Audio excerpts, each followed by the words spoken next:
Salut les pirates, salut tout le monde, les corsaires, les amateurs de boxe. Aujourd'hui, ton Captain Crochet pour te présenter une soirée, une date boxe qui va, je pense, rester dans tes bons souvenirs de l'année 2024. Et évidemment, vous savez, vous avez vu juste à l'instant de quoi il est question. Eh ben, il est question d'une très belle soirée qui a été concoctée par un ami de la chaîne, évidemment. David Musset est avec nous. Salut David! Salut les amis, salut Captain, merci de nous recevoir. Eh bien, écoute, là, on te reçoit parce qu'on veut savoir, tu nous as concocté tel un grand gastronome, une soirée qui va s'appeler le Zénith, c'est ton troisième, si je ne m'abuse, c'est le Ça. numéro 3. Une belle soirée boxe, tu nous as habitués au Zénith de Nantes à des très belles soirées. Et donc, pour tous les amateurs qui étaient déjà là en 2022, en 2024, une nouvelle soirée, évidemment, avec notre boxeur chouchou, David Papo, qui est de retour contre un valeureux adversaire, un dangereux adversaire, devrais-je dire, le 12 avril au Zénith de Nantes. David, parle-nous-en. Belle présentation, ouais, Papo Miguez, ouais, super affiche, super main event. On sort avec David Papo de notre zone de confort. Il a fait l'essentiel de... Quand il me rejoint en 2019, il venait de faire un combat en poids moyen à New York. Euh, Ensuite, il a tout de suite évolué en super welter depuis que je gère sa carrière. Et là, on redescend encore d'une catégorie, on va chez les welter. Pas de combat de transition. Tout de suite, on va chercher le challenger officiel EBU, invaincu. Donc, voilà, c'est tout un défi. Tu sais, tu connais la boxe, Captain. Dès que tu changes de catégorie, ça change beaucoup de choses, cette transition super welter-welter, au niveau de la vitesse, du débit de coup, les changements de gants. C'est la frontière, tu passes de gants 10-11 à des gants 8. Donc, très grosse chose. Ouais.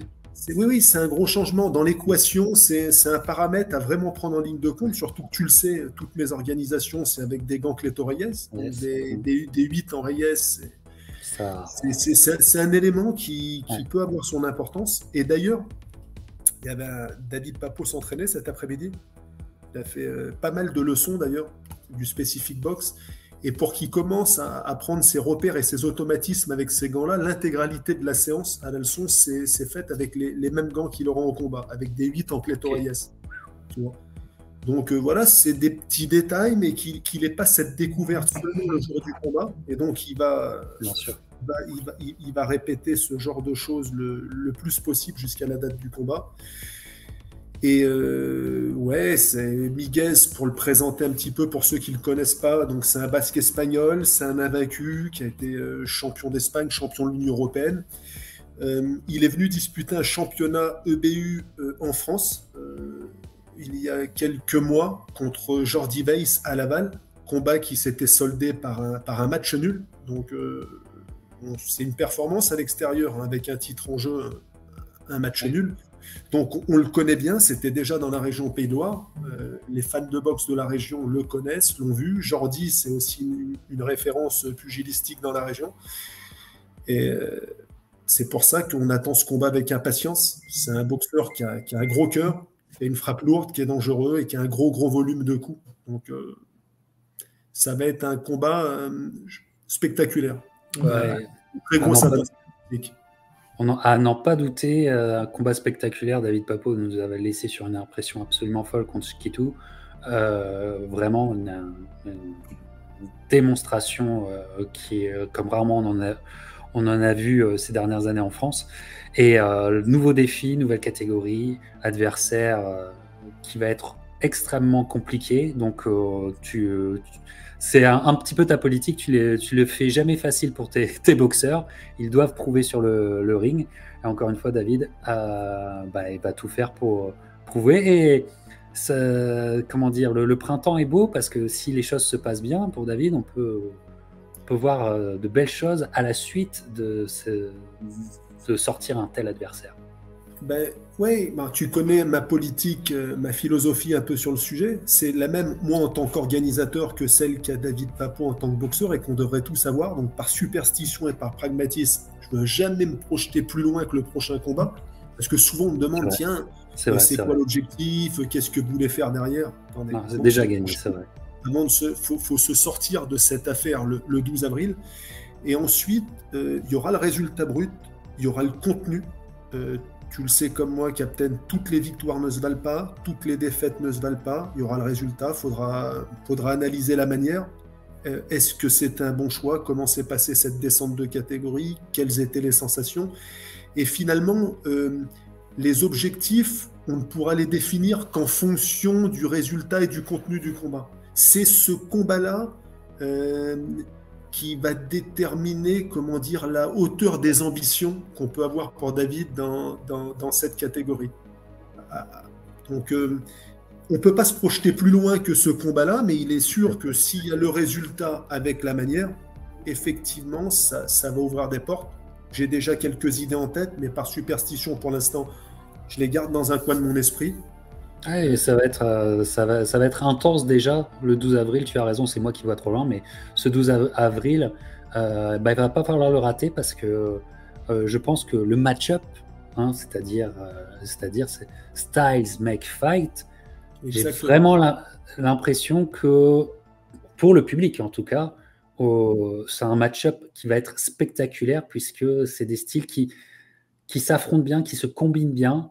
Et je pense qu'on va avoir de la très belle boxe ce 12 avril en main event. J'en suis persuadé aussi. Les deux, comme d'habitude, ont eu la date du combat 3 mois à l'avance. Donc, David, comme John Miguez, Pas d'excuses. ont eu l'occasion, pas d'excuse, de faire une très belle préparation. Je suis à distance à travers les réseaux, la préparation de Miguez, et je vois que ça s'entraîne très très dur. J'ai vu pas mal de publications avec des sparring qui se sont succédés les uns aux autres ces dernières semaines. Et Miguez va pas venir pour faire des cadeaux, et David Papo est pas là pour faire des cadeaux non plus. Il va venir avec beaucoup d'ambition. Je l'ai déjà dit, on aurait aimé un combat de transition dans cette nouvelle catégorie des welter.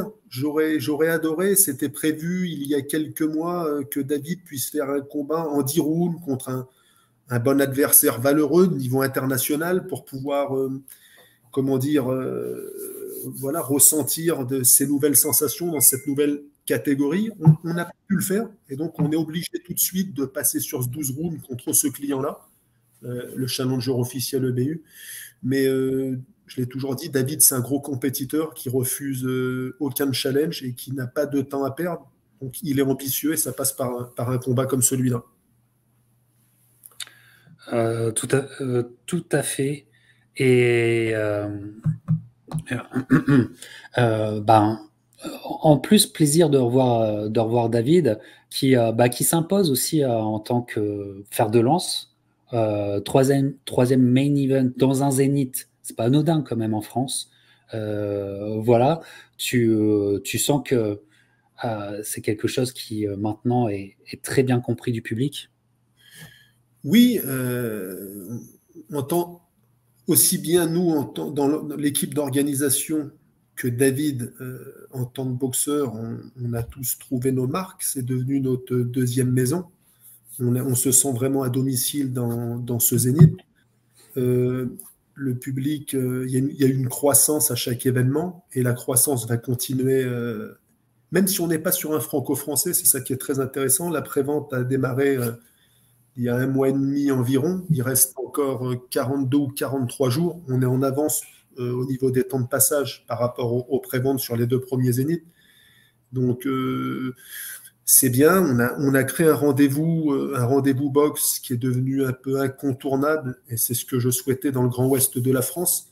Les gens savent qu'il y a l'ambiance qu'ils vont retrouver à chaque fois, la qualité des combats, l'homogénéité des combats, et puis une mise en scène aussi à la hauteur. Donc on a fait nos preuves à deux reprises. Je pense que c'est pour ça qu'il y a cet engouement et que ça a très bien fonctionné au niveau des réservations dès le départ. Et donc, et sinon, David, la préparation se passe bien. Tous les voyants sont au vert. Ils font un super travail. J'étais avec je suis ça au quotidien, que ce soit son travail avec son préparateur physique, Kevin Desrousseaux, où aujourd'hui, Kevin était présent aussi, mais c'était une séance vraiment spécifique boxe de leçons. Et, et non, les voyants sont verts. Il reste encore du boulot, il reste encore 42 ou 43 jours, mais là encore, au niveau sportif, au niveau des temps de passage, c'est bien, ça se passe bien. Il y a une montée en puissance au niveau des sparring. Il n'avait pas boxé depuis longtemps, donc on a commencé face à des sparring au niveau intermédiaire, on va dire. Et il y a une montée en puissance pour qu'il se règle. Et ça monte, ça monte, ça monte. Tout le monde est très, très, très satisfait de l'évolution de David ces dernières semaines, que ce soit les coachs box ou le préparateur physique. Donc, c'est de bon augure. Je touche du bois. Voilà, pourvu que ça c'est qu'on dit de cette manière-là. Voilà, en tout cas, allez prendre vos tickets, évidemment. Ça se fait sur Ticketmaster. Ticketmaster, aussi, ouais. Ticketmaster en France, et vous trouverez ces tickets, parce que je pense que la soirée, évidemment, va être belle pour le main event. Excuse-moi, j'ai disparu, mais je suis réapparu, évidemment, pour boire tes paroles, parce que ce qu'on apprécie aussi beaucoup avec David, c'est que vous en avez pour votre argent. On parlait de tickets, puisque avec toi, c'est pas un combat que tu montes, c'est une carte, c'est un Fight Night.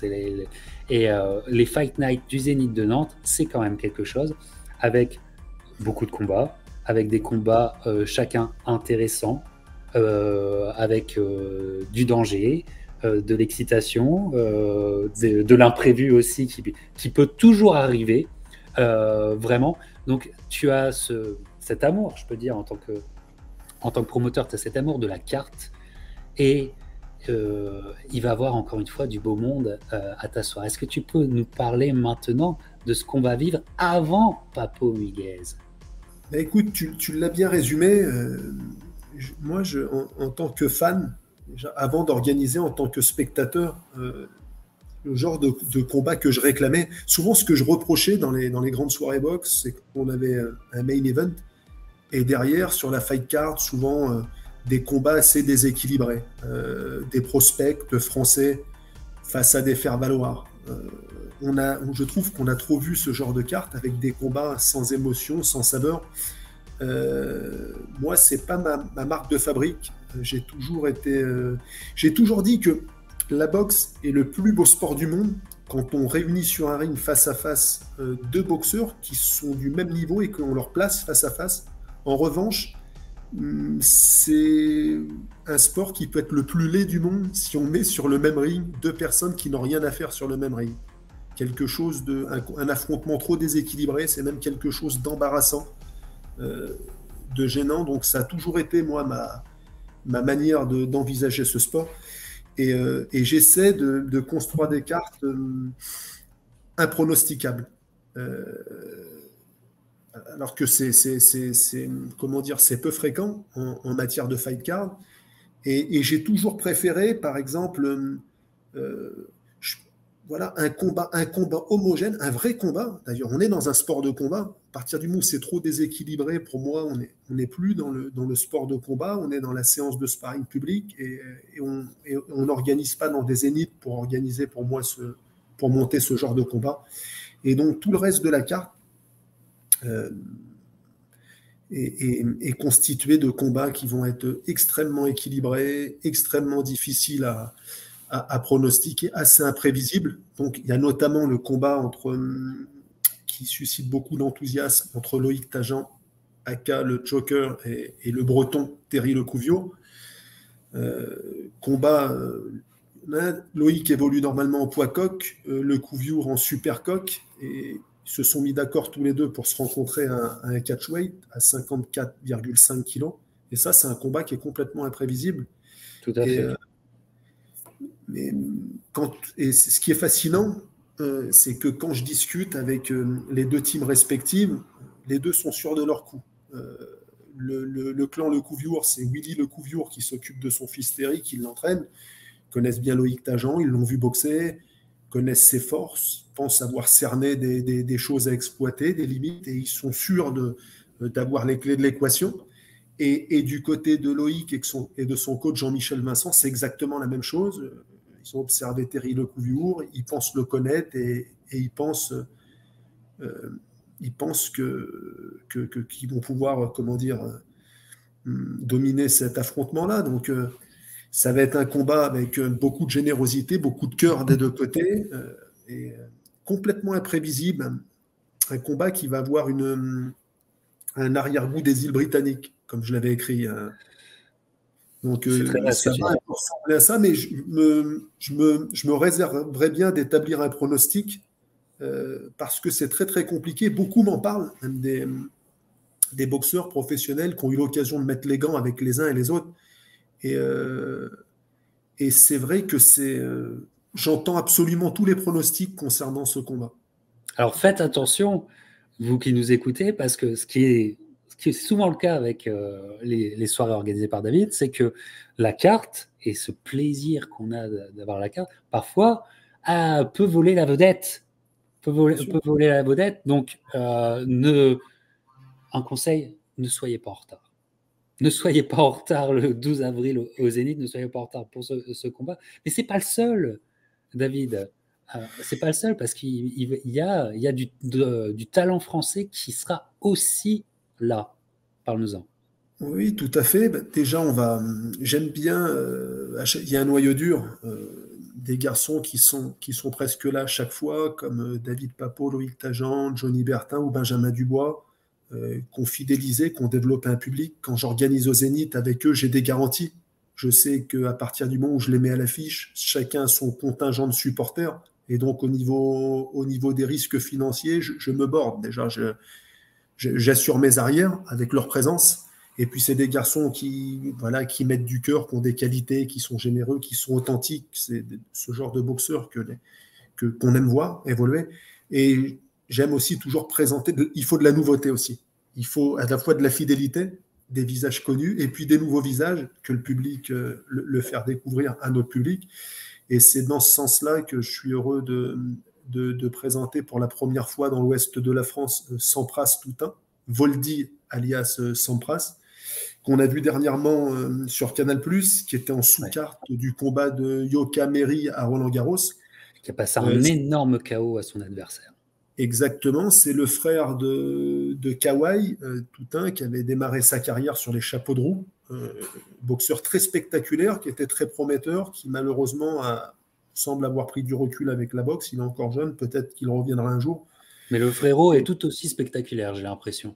Le frérot est très spectaculaire. On voit que c'est une famille qui a la boxe dans son ADN. Et j'ai eu beaucoup de discussions avec des gens qui le connaissent bien.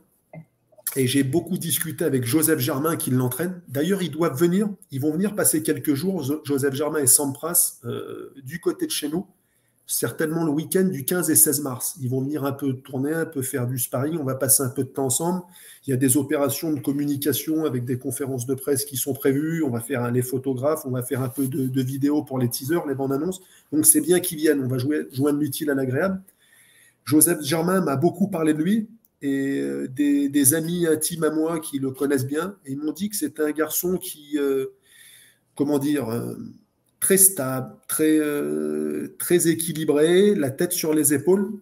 Il a la chance d'avoir eu l'exemple de la carrière de son frère, et donc,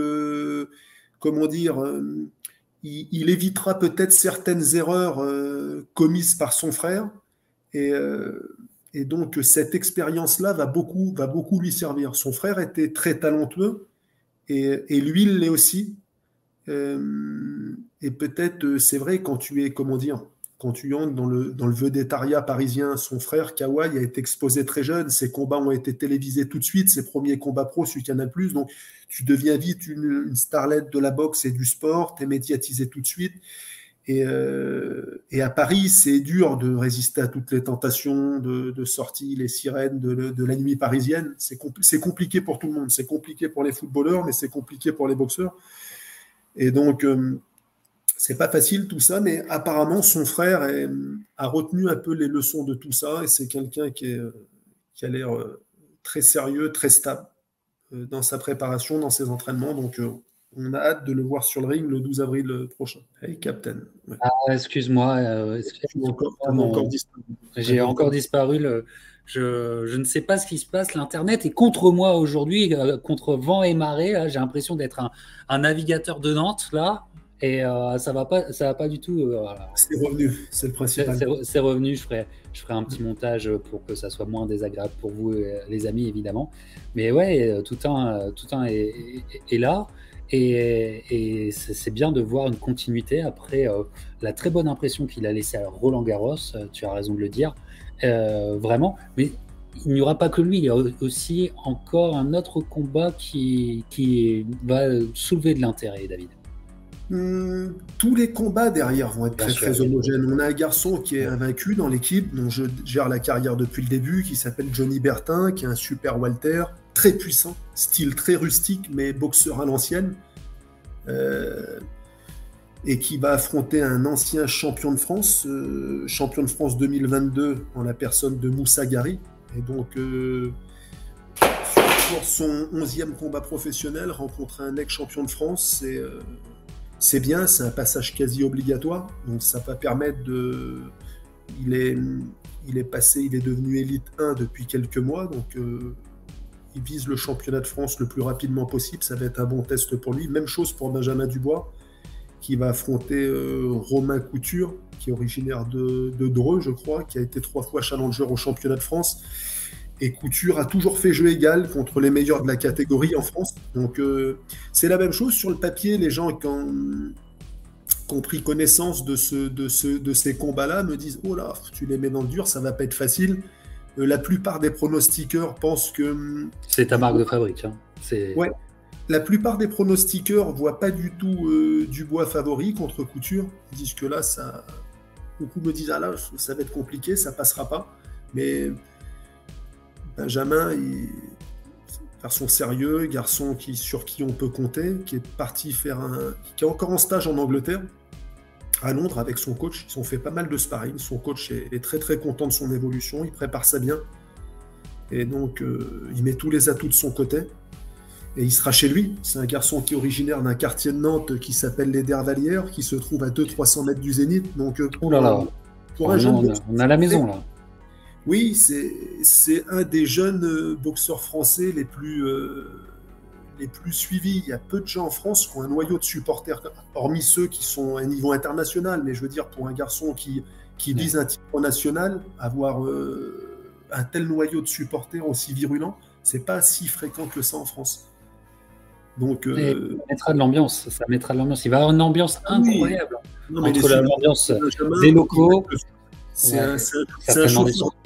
Benjamin est un chauffeur de salle extraordinaire. C'est un chauffeur de salle. Voilà. Il y aura certainement aussi des supporters espagnols qui feront le déplacement pour Miguez, ce qui est tout à fait logique et l'ambiance n'en sera que meilleure, oui, évidemment.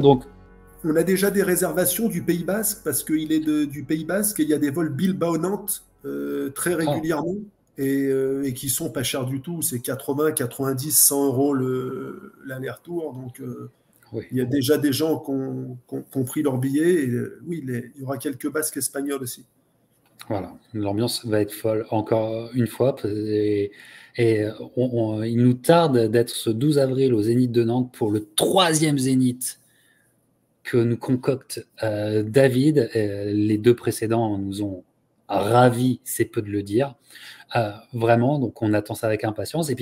Et puis, vous aurez certainement des reporters des Pirates de la Boxe qui seront sur place, certainement pour vous faire vivre cette chose. On essaie de vous faire quelque chose de spécial, évidemment, mais on aura des reporters sur place parce que on se rejoint dans cet état d'esprit et comment on vit les soirées boxe. Vraiment, encore une fois, très impressionné par cette carte, par cette affiche. Certainement une des meilleures soirées boxe que vous pourrez trouver dans la région en France. Évidemment, donc ruez-vous sur Ticketmaster pour avoir des places et vivre ce moment. Il n'y a rien de meilleur que vivre une soirée boxe dans l'enceinte. On ne peut pas faire mieux. Oui, la télé est formidable, mais on ne peut pas faire mieux que vivre une soirée boxe dans une enceinte. Quand tu as pris goût à ça, tu ne peux pas t'en passer. Et en tout cas, merci David de nous concocter ça. Bon, ben, merci à toi de me permettre d'en parler. Et ouais, l'ambiance va être démentielle. L'ambiance va être démentielle parce que, si tu veux, j'ai concocté une carte. Parfois, il ne faut pas chercher midi à 14 heures. C'est ça. Là, j'ai parlé de 3 ou 4 combats sur la carte. Et jusqu'en bas, c'est la même chose avec des oppositions de garçons prometteurs qui sont ancrés dans la région. Il y a aussi des derbies un peu Bretagne, Pays de Loire, où chacun va générer son public. Donc, ça va être une ambiance folle. Le combat notamment de Loïc Tajan contre Terry Lecouviour. Lecouviour, il est du Morbihan, c'est un Breton, il habite à 3/4 d'heure du Zénith de Nantes, pas très loin de Vannes. Et donc, il est suivi il a un beau public dans son département, et son public va mettre le feu aussi dans le Zénith. Donc, ça va être une ambiance, ouais, ça va être une ambiance très, très spéciale, très spéciale. Peut-être encore plus impressionnante que la dernière fois. Oh. Il nous tarde de la vivre, il nous tarde de la vivre. Vous avez compris, le 12 avril, grande date pour la boxe en France, à Nantes, au Zénith, qui devient un vrai chaudron de la boxe nationale. Et vous allez vous faire plaisir, donc ne ratez pas ça. Le 12 avril, au Zénith de Nantes, regardez cette affiche magnifique. Vivez ça pleinement. Merci encore à toi, David.